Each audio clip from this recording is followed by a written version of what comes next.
Hello, English learners. Welcome to the Learn and Listen podcast. We're here to help you improve your English skills one episode at a time. That's right. I'm Sarah, and I'm here with my co-host, Michael. Today, we're going to discuss some useful daily English conversation phrases. Exactly, Sarah. We'll be speaking at a very slow pace to help our listeners catch every word. So let's begin. Our first phrase for today is, how's it going, Michael?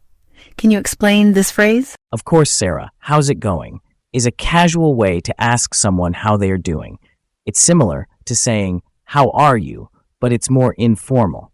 Let's break it down even further. How's is a contraction of how is, and it going refers to how things are progressing in general. So we're asking, how is it going for you? That's a great explanation, Sarah. Now, how would you typically respond to this question?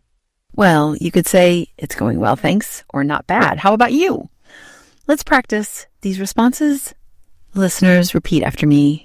It's going well, thanks. It's going well, thanks. Now, let's try the other response. Repeat after me. Not bad. How about you? Not bad. How about you? Excellent. Now, let's practice the full exchange. I'll ask, how's it going? And Michael will respond. Then we'll switch roles. Ready? Ready. How's it going? It's going well, thanks. How's it going? Not bad. How about you? Great job, Sarah. Listeners, did you catch that? We used both responses in our exchange. Now it's your turn to practice. Pause the podcast if you need more time. Our next phrase is, what's up, Michael? Can you explain this one? Certainly, Sarah. What's up is another informal greeting. It's a shortened version of what is up, and it basically means what's happening or what's new. That's right. What's up is very casual and commonly used among friends. How would you respond to what's up, Michael? You could simply say, not much, or just the usual. If something interesting is happening, you might share that instead. For example, you could say, I'm getting ready for a trip. Let's practice these responses. Listeners, repeat after me. Not much. Not much. Now, let's try just the usual. Just the usual. And finally, I'm getting ready for a trip. I'm getting ready for a trip. Excellent work. Now, let's practice the full exchange. I'll say, what's up? And Michael will respond. Then we'll switch roles. Ready? Ready. What's up? Not much. What's up with you? Just the usual. I'm getting ready for a trip. Wonderful, Sarah.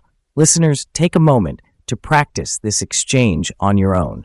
Pause the podcast if you need more time. Our next phrase is, I'm sorry. Could you repeat that? This is a very useful phrase for English learners. Michael, can you explain when to use this? Certainly, Sarah. You can use this phrase when you didn't understand something. Someone said, it's a polite way to ask them to say it again. That's right. It's always better to ask for clarification than to pretend you understood. How else could you ask someone to repeat themselves? Michael? You could also say, pardon me, or could you say that again, please? These are all polite ways to ask for repetition. Let's practice these phrases. Listeners, repeat after me. I'm sorry. Could you repeat that? I'm sorry. Could you repeat that? Now, let's try. Pardon me? Pardon me? And finally, could you say that again, please? Could you say that again, please? Excellent work. Remember, it's okay to ask people to repeat themselves. Most people will be happy to clarify what they said. That's right, Sarah. Listeners, take a moment to practice these phrases on your own. Pause the podcast if you need more time.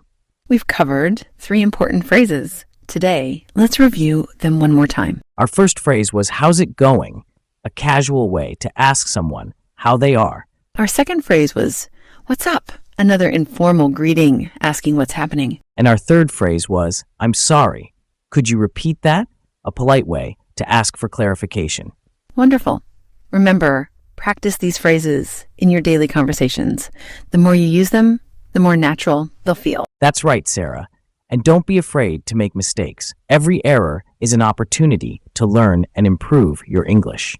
Thank you for tuning in to this slow-paced episode of the Learn and Listen podcast. We hope you found it helpful and informative. Until next time, keep practicing your English, and remember, Learning a language is a journey, not a destination. Goodbye, everyone.